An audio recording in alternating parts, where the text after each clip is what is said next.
Ok. Du coup, moi, c'est Nalkia, j'ai 26 ans. J'étais coach sportif dans la vraie vie. Je suis toujours un peu, mais forcément beaucoup moins, parce que la Carmine me prend quasiment tout mon temps. Euh, j'ai rejoint la Carmine, en fait, pas en janvier, même si j'étais annoncé en janvier. Je l'ai rejoint en novembre, je crois. Donc, au niveau de la saison, j'ai eu le temps de préparer ça avec les joueurs. Je crois qu'on a repris l'escrime ouais, fin novembre, début décembre. Bon, après, il y a eu les fêtes, mais ouais, non, on a eu le temps de préparer la saison. Euh, Comment j'ai abordé ça?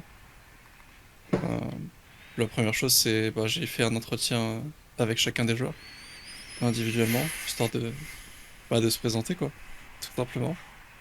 Parce que bon, moi, je les connais, forcément. Quand t'as des joueurs comme Reckless, Cabo, Saken, etc., même 113 et Antera, tu les as déjà vus jouer quand t'es coach sur League of Legends. Mais pour eux, c'était pas forcément évident, parce que j'arrive de Div 2 française. Donc quand tu parles de Div 2 française à un joueur comme Reckless, voilà quoi. Il te dit ok, Ouais, c'est cool. Mais donc voilà, présentation, voir un peu comment on allait travailler, voir les points que chacun des joueurs avait à cœur, puisqu'ils sont tous différents, donc faut s'adapter à chaque fois. Euh, Quand tu leur fais des retours, il y en a qui apprécient que tu sois, entre guillemets, assez direct et dur dans tes mots. D'autres où, voilà, faut mettre un peu plus d'angle, etc. D'autres qui aiment les chiffres, d'autres qui aiment pas, qui s'en foutent. Donc voilà, c'est à chaque fois bien préparer tout ça pour être ouais, à fond dès le début de la saison, quoi.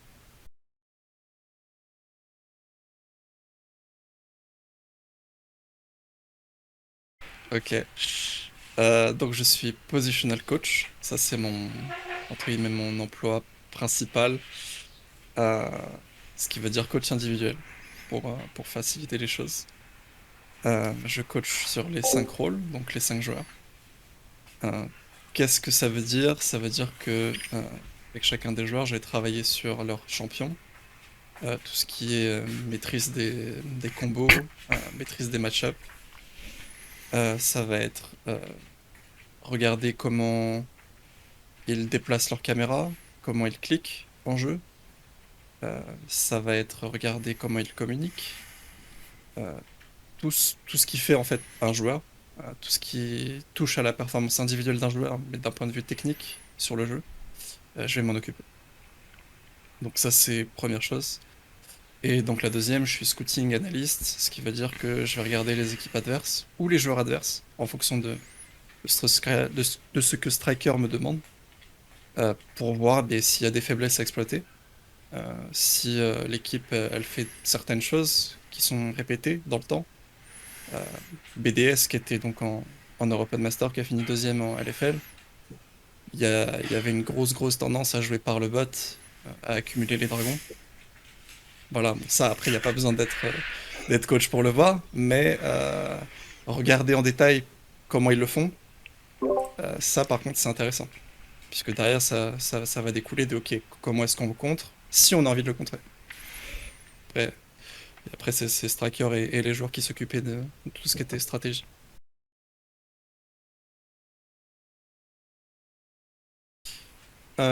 Faut savoir que de base, pendant le mercato, je pensais rester chez Oplan. C'était ce qui était prévu. Malheureusement, on a eu un mercato assez compliqué. Euh, et bon, au même moment, du coup, j'ai eu une offre, enfin une offre. J'ai eu un DM de Striker RA qui m'ont dit, écoute, on cherche un positional coach. Tu es dans notre liste avec d'autres coachs. Est-ce que tu serais intéressé pour passer des tryouts, etc. Bon, quand tu m'annonces que la meilleure équipe en Ligue nationale recherche un coach. Moi, j'ai de l'ambition, j'ai envie de tout gagner, j'ai envie de passer en LEC, etc. Et forcément, ça m'intéressait. Du coup, voilà, il y a eu des essais. C'est mon profil qui a été retenu.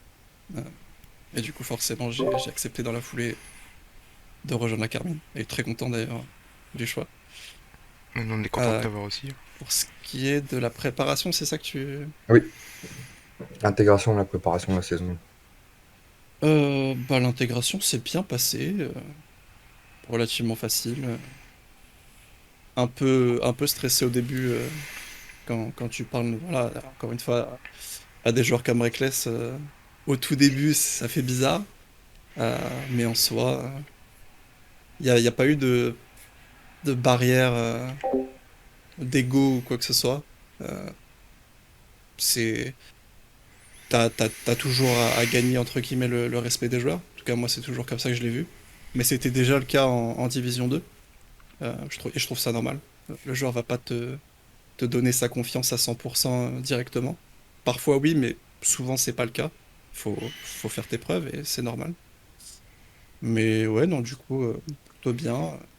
Il y a eu le premier bootcamp aussi en janvier, qui a pas mal aidé, auquel j'ai été, euh, avec le showmatch aussi à Paris.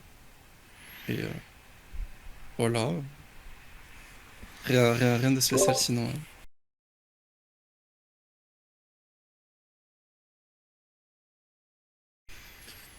Euh, bah, c'est sûr que enfin, la série de défaites, entre guillemets, n'était pas prévue, quoi. Euh, Surtout qu'on avait fait, ouais, comme tu l'as dit, un bon premier match contre Misfits. Euh, le truc, c'est que voilà, quand t'es une nouvelle équipe, parfois ça clique tout de suite. Tu sais exactement ce que tu veux faire. Les joueurs ont tous les mêmes idées. Et du coup, entre guillemets, ça peut aller très vite au niveau de la performance. Parfois, et c'est ce qu'a été sûrement le cas chez nous, c'est qu'on a laissé beaucoup de liberté parce qu'on a des joueurs qui savent et qui peuvent tout faire. Un Cabo, tu peux le mettre sur un tank, comme sur un Jace, il te plie la game quand même. Reckless, contrairement à ce que certains peuvent penser, c'est pareil. Tu peux le mettre sur un hyper carry ou un pick un peu utilitaire, sur un pick qui peut détruire sa lane ou pas, il peut faire. Et ça, c'est la même chose pour tous les joueurs en fait. Ce qui fait qu'on a voulu laisser beaucoup de liberté, mais qu'en laissant beaucoup de liberté, du coup, c'est difficile d'avoir une identité et de savoir vraiment ce que tu veux faire et comment tu joues chaque partie, parce que ça démultiplie bah, tout ce que tu as fait pendant l'entraînement. Et je pense que c'est là qu'on a eu pas mal de soucis, euh, que du coup ça s'est vu en draft, que ça s'est vu aussi en jeu. C'est qu'en draft, mais du coup, il y a eu quelques erreurs euh, qui sont dues juste à... Ouais, voilà, on a joué ces champions-là en entraînement, et du coup on a eu des bons résultats avec, et même si c'est pas le meilleur champion, bah, tu te dis ok, ça a marché. D'accord. Donc pourquoi pas repartir? Je pense que c'est plutôt comme ça que je vois la chose. Euh, voilà, et après, donc de mon point de vue, bon, quand on a commencé à perdre, forcément un peu deg. Après, en soi, quand c'est le début de saison, tu relativises, parce que comme je l'ai dit, tu sais que ça va pas forcément performer directement. Euh, mais on était tous confiants pour dire que on gagne quasiment tous nos scrims. Le groupe s'entend bien, on perd en officiel, c'est dommage, mais en fait, pour nous, enfin, il y avait un peu cette évidence qu'on allait rebondir, quoi qu'il arrive. Donc, donc tout le monde l'a pris plutôt bien. Euh, de mon côté, j'ai dû intensifier un petit peu le travail sur certains points, euh, avec certains joueurs aussi. Et, euh, et on a rajouté une structure un petit peu plus au niveau des drafts et de l'identité qu'on voulait avoir. Et c'est comme ça qu'on a rebondi à partir de Nice.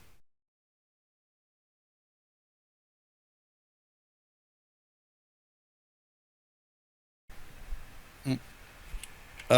Bon, déjà, c'est bien d'insister sur le fait qu'à chaque fois que je lui fais un retour, euh, il peut me dire s'il est d'accord, pas d'accord, ou si il trouve que je suis un peu trop sur son dos. Ça paraît con, mais rien que le fait juste de lui dire qu'il peut le faire, c'est important. Euh, et sinon, c'est au niveau de la critique que je leur fais, je vais aborder les choses différemment en fonction de leur état du moment mental et même au niveau de la performance. Et de ce qu'ils m'ont aussi dit, notamment au niveau de l'entretien dont je parlais au tout début. Il y a des joueurs, même quand ils sont pas bons, en tout cas moins bons, je peux leur taper dessus. Euh, c'est comme ça que ça marche. D'autres, faut être plus dans la critique positive. C'est-à-dire que je vais prendre et je vais mettre plus l'accent sur les moves qu'il fait de bien. Pour pondérer ce qu'il a fait de mal. Parce que si je lui mets que ce qu'il fait de mal, forcément, il va continuer à creuser le pauvre. Donc c'est comme ça que j'aborde les choses.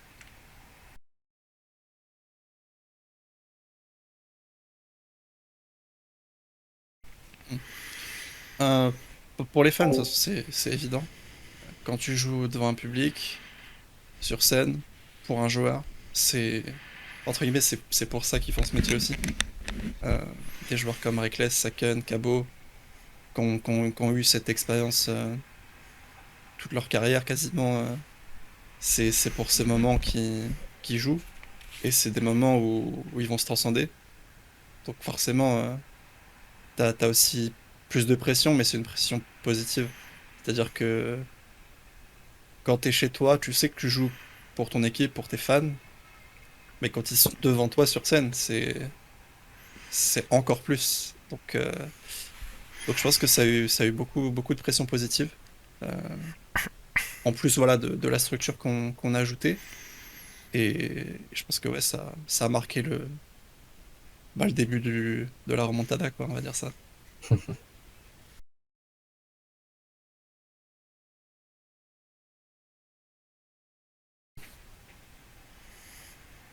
Pas forcément après le DLC, et encore plus après BDS, on était tous vraiment dégoûtés. Genre pour le coup,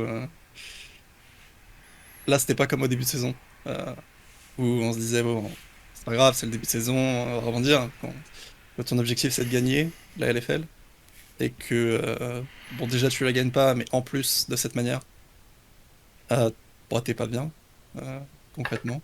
En tout cas, je pense que c'est le cas pour tout le monde, mais je vais parler plus pour moi, j'étais pas, vraiment pas heureux. Euh, Après, voilà, on savait qu'il y avait les European Masters dans la foulée, donc on s'est tous reconcentrés dessus.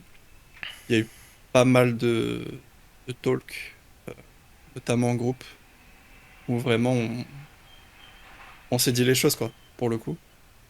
Parce que même si tu finis troisième et que pour n'importe quelle équipe, entre guillemets, c'est un résultat satisfaisant, pour nous, ça ne l'est pas, pour aucun d'entre nous d'ailleurs. Et du coup, c'est qu'il y a des choses qui n'ont pas été, et des choses qui doivent changer.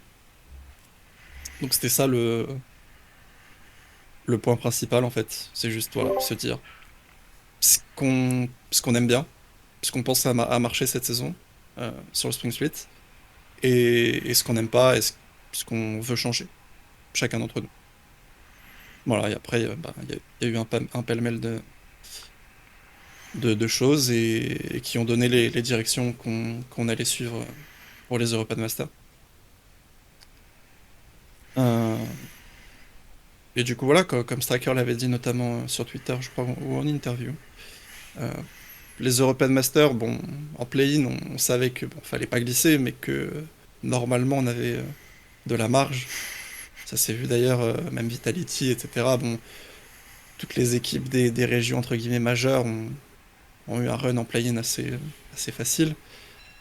Mais c'était bien parce que ça redonne de la confiance, quand même. Et ça permet de travailler sur les points qu'on voulait travailler, euh, que je peux pas aborder évidemment. Ah oui. Mais je pense qu'on a vu un jeu toujours proactif, mais un peu plus réfléchi. Euh, un peu moins de flip, si on peut dire ça comme ça, pour vraiment être un peu plus en contrôle sur la game et pas l'avoir gagné ou perdu au bout de 5 minutes comme Targamas avait dit. Faire un petit clin d'œil.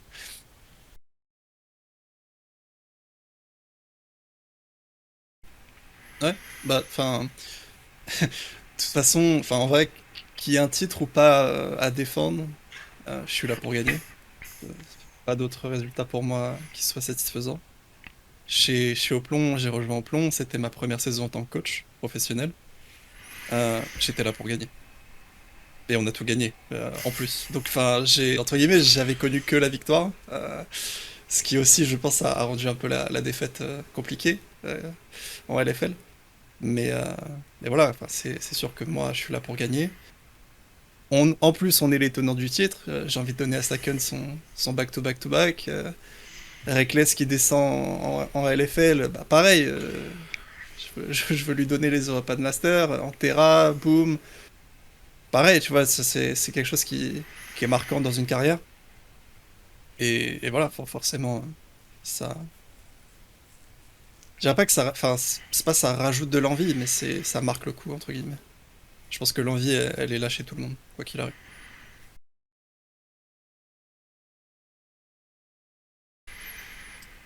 Euh, je dirais que de ce côté-là, c'est plus Striker qui s'en occupe. Euh, Sa capacité de head coach. Je mets vraiment l'accent, moi, sur ce qui est in-game. Si le joueur a besoin de parler, etc., on peut, mais c'est plus le rôle de Striker. Donc non, après, sur la défaite contre X7, je pense que bon, il y a eu la draft, ça on l'a dit.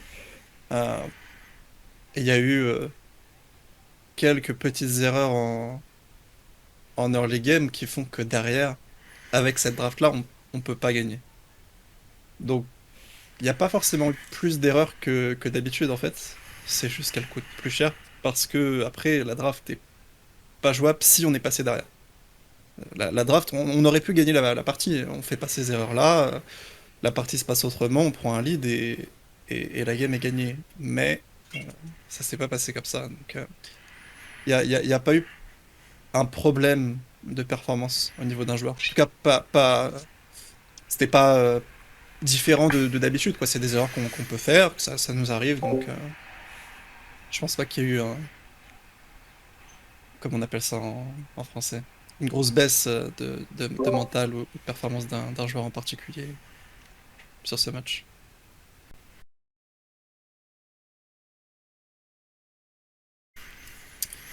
Non, enfin, on prend match après match. Y a pas d'adversaire facile.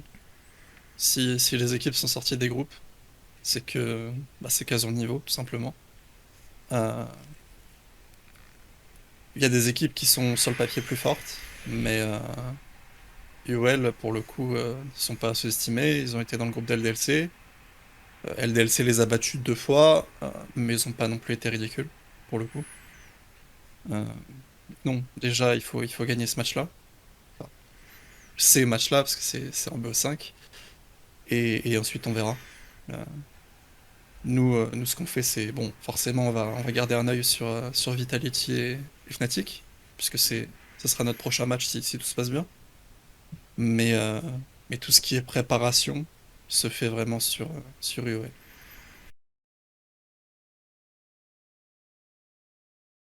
Ouais. Euh, Bah, généralement, je me lève à 9h. Voilà, petit café. Euh, et du coup, en fonction du travail que j'ai à faire, parce que ça peut changer, soit je vais regarder pas mal de previews de joueurs, euh, coréens, chinois, européens, même parfois américains. Si, si.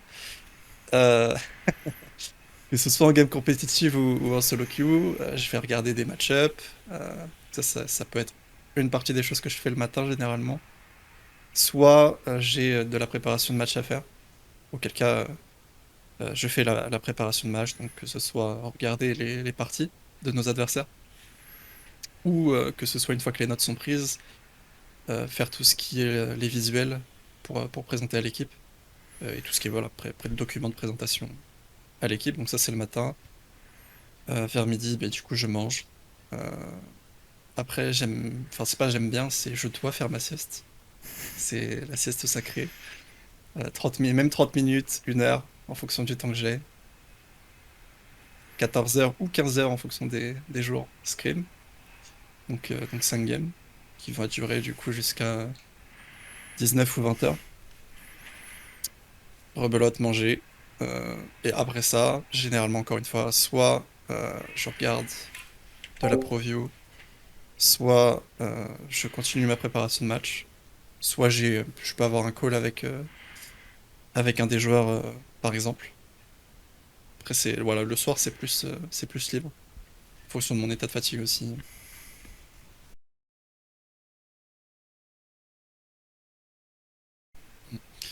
Non, y a pas d'études pour arriver positional coach. Après, je vais pondérer, au final, que tu sois, enfin, t'es coach. Que tu sois coach fitness, coach LOL, coach, je sais pas moi, de football ou peu importe.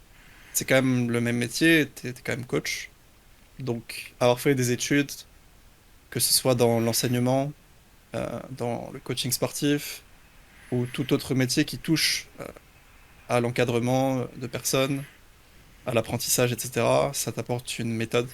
Euh, Tu sais comment parler aux gens, comment présenter tes arguments, etc. Et je pense que ça m'a été utile, pour le coup. C'est pas obligatoire, mais c'est intéressant. Et après, pour atteindre le niveau, c'est un niveau technique qui est important à avoir. Et donc oui, ça peut être avoir été au Hello en solo queue, c'était pas mon cas, mais ça peut l'être, ou ancien joueur pro. Il y en a pas mal qui du coup réussissent comme ça, parce qu'ils ont déjà ce bagage technique qu'il faut qu'ils continuent d'avoir et approfondir. Mais sinon, ouais, c'est regarder beaucoup de vidéos de pros. Au début, entre guillemets, essayer de comprendre ce qu'ils font dans un premier temps, sans penser à savoir si c'est la meilleure chose ou pas, juste au début, essayer de comprendre pourquoi ils font ça. Et une fois que t'as ça, entre guillemets, que c'est un peu ta Bible, quoi. C'est ok, faut faire toujours comme ça et tout, c'est trop bien. Euh, Après, tu commences à réfléchir, ok, il a fait ça, est-ce qu'il n'y avait pas mieux à faire? Et c'est comme ça qu'après, tu commences à approfondir ton travail et qu'à la fin, t'es plus juste dans ok, ce joueur-là, c'est le meilleur joueur mondial, forcément, il fait que des trucs bien et je vais regarder et je vais copier. Et plus dans, ok, c'est le meilleur joueur mondial, il y a beaucoup de choses qu'il fait bien et que je vais peut-être pouvoir apporter, mais il y a aussi des erreurs et toujours remettre en question chaque choix.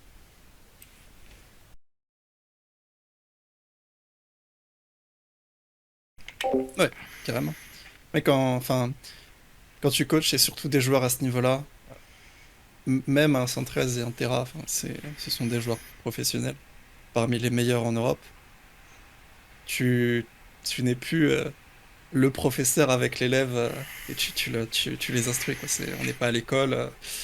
C'était peut-être un peu plus le cas en Division 2 ou en dessous, mais voilà, quand on est en LFL, c'est surtout voilà, deux personnes qui aiment le jeu et connaissent le jeu, mais qui vont avoir des points de vue parfois similaires ou parfois différents.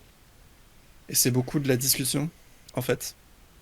Et forcément, dans une discussion, qu'importe le résultat de la discussion, parfois on va être d'accord, parfois on va pas être d'accord, voilà, peu importe, mais forcément tu apprends du point de vue de l'autre.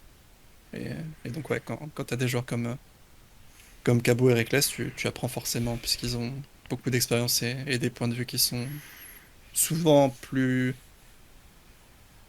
approfondis et plus, comment on appelle ça? C'est pas direct le mot que je cherche, je sais plus.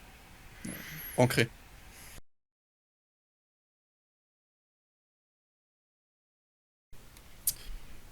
Euh, alors c'est difficile de répondre pour le coup, parce que j'ai aucune idée de comment fonctionne un staff en LEC, pour le coup.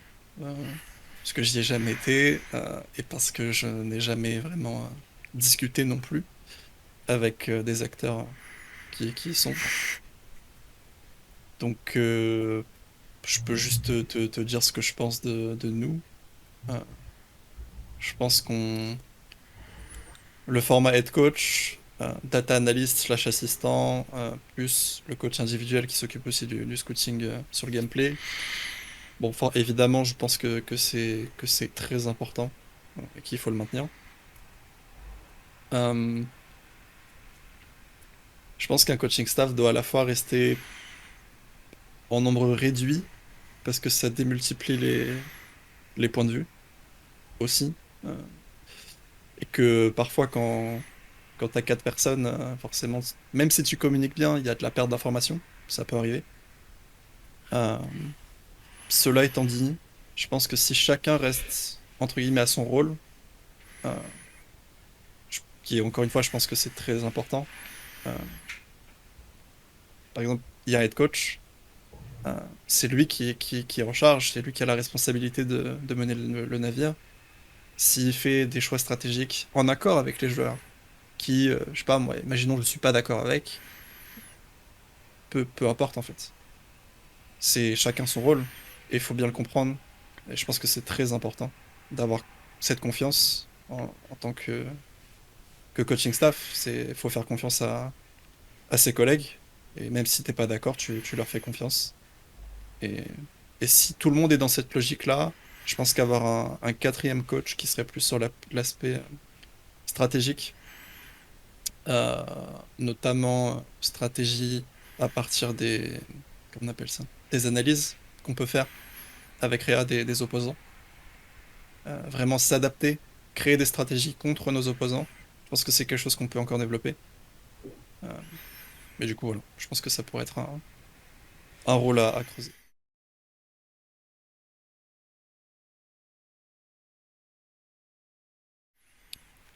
Si tu peux répondre, bien évidemment. Euh, Généralement, ça dépend, parce que parfois je vais très loin et parfois un peu moins en fonction du temps que j'ai aussi. Euh, mais si je vais en profondeur, je vais regarder à peu près 8 à 10 games de l'équipe. Souvent, je m'arrête en fait, je fais toutes les games du patch en cours et toutes les games du patch précédent. Enfin, je vais généralement pas plus loin parce que bon, les équipes quand même évoluent, la méta évolue, donc c'est plus très actuel. Donc c'est comme ça que j'aborde la chose.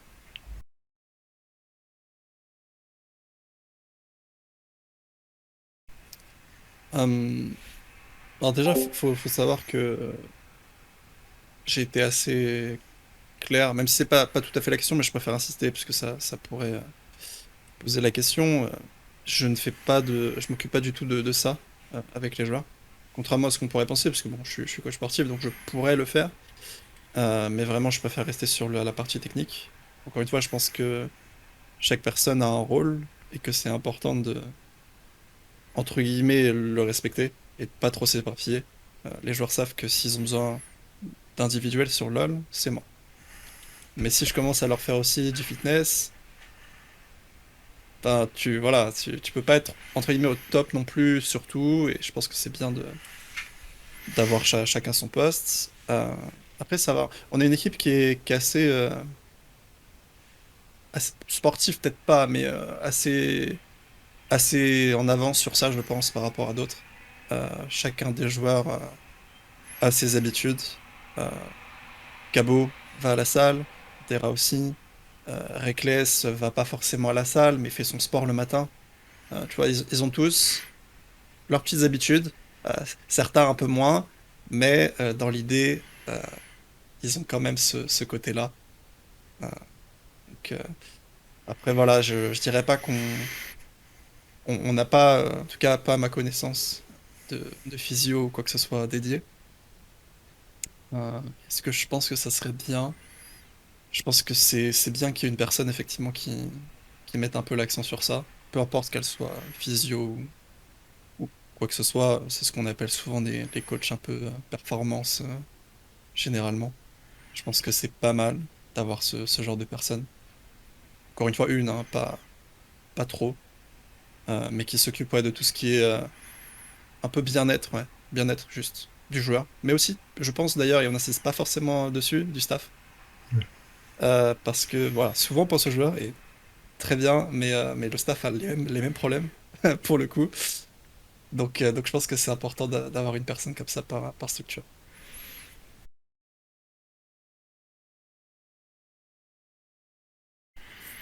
Euh, Alors, Jamais. ça, c'est entre guillemets, c'est une question où j'ai pas non plus toutes les réponses pour vous, pour le coup, puisque première chose, euh, j'étais au premier bootcamp, mais depuis, je n'y suis pas allé. parce que mon emploi est... Et j'ai une petite chatte qui est difficile à emmener aussi à l'hôtel. C'est pas évident. Même si je vais y aller là, pour les demi-finales, si tout se passe bien. Euh, mais du coup, non, écoute, je pense que ça s'est fait juste naturellement. Je sais pas s'il donnait son avis avant, pour le coup, mais voilà, peut-être qu'il a eu à cœur aussi, lui. Enfin, quand t'es passionné, que tu sois coach, pas coach, enfin, entre guillemets, même les fans, Oui. tout le monde veut donner son avis en fait. Euh, et du coup, voilà, je pense que ça s'est plus fait comme ça. Côté avait sûrement envie de donner son avis, et Striker l'a accepté, et puis voilà quoi, tout simplement. D'accord. Merci. Ouais, bah, moi, j'ai plus de questions, écoute. Je pense qu'on a fait le Je pense tour. qu'on En peut tout cas, on te s'arrêter. remercie énormément. Ça nous Ouais, fait très plaisir. merci beaucoup. Mais merci à vous de m'avoir reçu, c'était C'était sympa. super intéressant. Je pense que vraiment les fans vont être très contents.